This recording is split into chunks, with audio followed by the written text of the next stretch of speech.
जय हिंद दोस्तों। चलिए आज इस वीडियो के माध्यम से चर्चा करेंगे लाइसोसोम के ऊपर। लाइसोसोम को आत्महत्या की थैली भी कहा जाता है। यह कोशिका के कोशिकांग में से एक पार्ट है।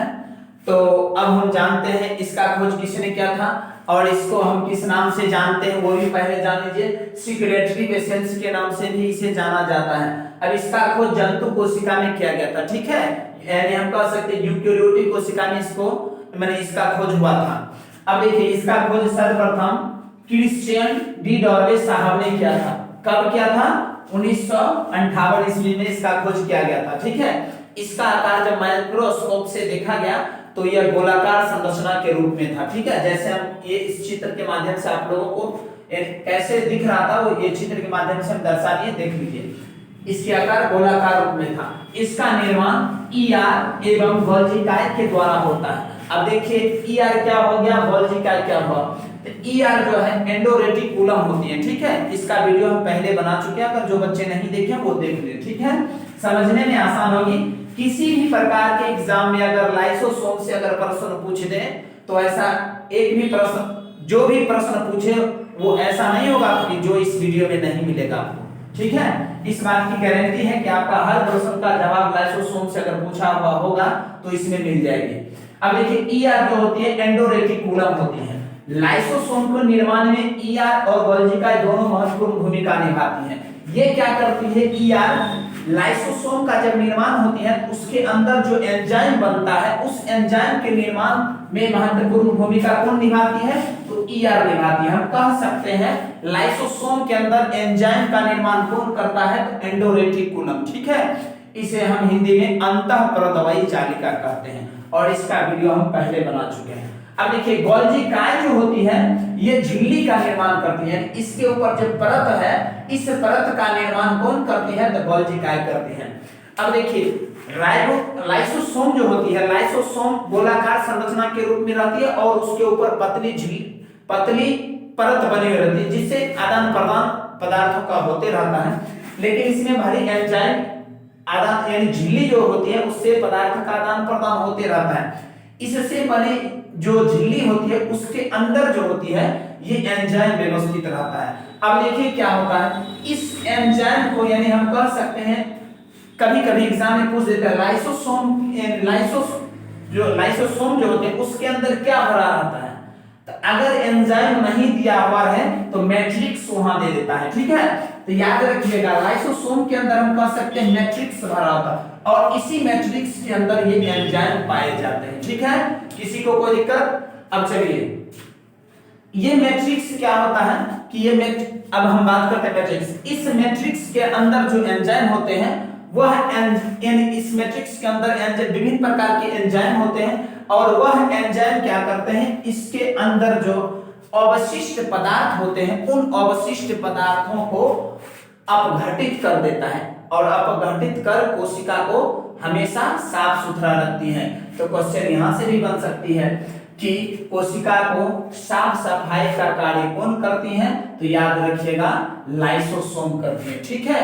चलिए अब तो समझ में आ गया मैट्रिक्स के अंदर एंजाइम भरी रहती है। या तो ऑप्शन में एंजाइम देगी या तो मैट्रिक्स दे सकते हैं, ठीक है। अब देखिए इसे आत्महत्या की थैली कहा जाता है। अब देखिए इसे आत्महत्या की थैली क्यों कहते हैं समझिए। अब जैसे मान के चलिए ये कोशिका हो गई, इसके अंदर विभिन्न प्रकार के कोशिकांग पाए जाते हैं, ठीक है। अगर जो बच्चे कोशिका का वीडियो नहीं देखे तो वो जाके देख लीजिए एक बार वीडियो। कोशिका के अंदर विभिन्न प्रकार के एंजाइम जैसे लाइसोसोम, ठीक है। अब लाइसोसोम हो गया, राइबोसोम हो गया, ईआर हो गया, ठीक है। अब विभिन्न प्रकार के माइटोकॉन्ड्रिया हो गया। अब जितने भी इसके कोशिकांग हैं, ठीक है, उन सब में से ये कोशिकांग क्या करते हैं? इन सभी को नष्ट करने की क्षमता किसी के पास नहीं है। यानी इस कोशिका के अंदर पाए जाने वाले जितने भी कोशिकांग हैं उनमें से इसके पास सभी को और खुद को नष्ट करने की क्षमता है, ठीक है। ये क्या होती है जब ये फट जाती है कोशिका के अंदर तो इसमें उपस्थित जितने भी कोशिकांग जैसे माइटोकॉन्ड्रिया, राइबोसोम, ये सब जितने भी अंतःप्रदवयी जालिका जो भी हो इसके अंदर जितने भी कोशिकांग हैं वो सारे के सारे नष्ट हो जाते हैं और ये खुद भी नष्ट हो जाते हैं। इसीलिए इसे आत्महत्या की थैली कहा जाता है। हम कह सकते हैं जब कोशिका में लाइसोसोम किसी कारणवश फट जाती हैं तो फटने के बाद क्या होती है, उसमें उपस्थित एंजाइम जो होती है वो बाहर निकल जाती हैं और पूरे कोशिका को विषैले कर देती हैं, जिसके कारण क्या होती है, उसमें उपस्थित जितने भी कोशिकांग हैं वो सारा का सारा नष्ट हो जाती हैं, अर्थात हम कह सकते हैं वो कोशिका ही नष्ट हो जाती है। ठीक है, कोशिकांग के साथ साथ वो कोशिका भी नष्ट हो जाती है। ठीक है, समझ में आ गई बात? तो चलिए अब हम बात करते हैं इसे आत्महत्या की थैली क्यों कहते हैं, समझ में आ गया?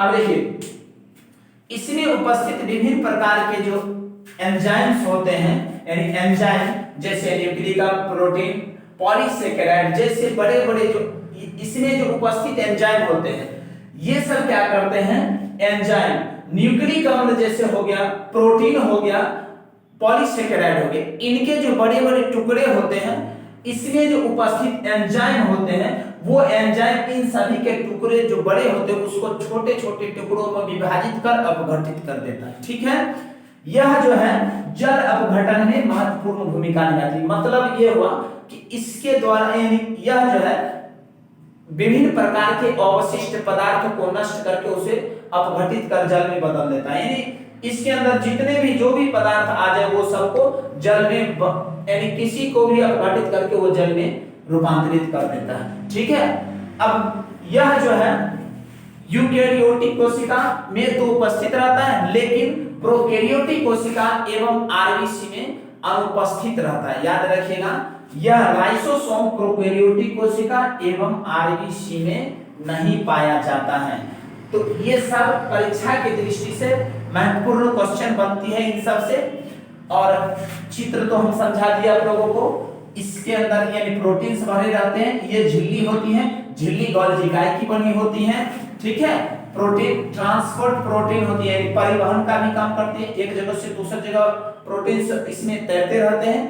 जैसे ही कोई खाद्य पदार्थ या कोई भी पदार्थ इसमें अवशिष्ट पदार्थ आता है तो ये प्रोटीन उससे घुल-मिल करके उसे खा जाती है। ठीक है, जैसे अमीबा किसी वस्तु के पास जाकर के चारों तरफ से उसको ठीक है निगल जाती है और निगलने के बाद उसे खा पी के हजम कर देती है, उसी प्रकार ये प्रोटीन जाकर के उसके साथ मिलकर के उसको चारों तरफ से खा करके उसको हजम कर देती है। ठीक है, ये तो समझ में आया। इसीलिए इस भक्षण का भी काम करता है। कोशिका के अंदर भक्षण का काम कौन करता है, तो याद रखिएगा लाइसोसोम ही है जो कोशिका के अंदर भक्षण का भी काम करता है। ठीक है, अब हम बात करते हैं इनके कार्य की। अब देखिए, यह जीवाणु एवं वायरस से हमारे शरीर को सुरक्षा प्रदान करती हैं। यह मृत कोशिका को निष्पादन करती है, मतलब खत्म करती है।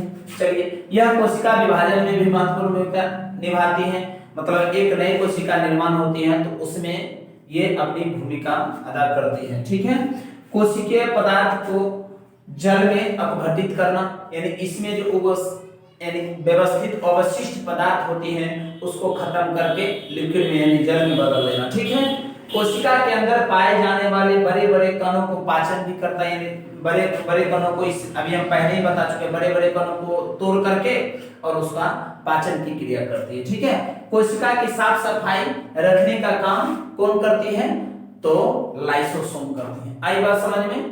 तो हम आशा करते हैं आप लोगों को यह वीडियो समझ में आ गया होगा।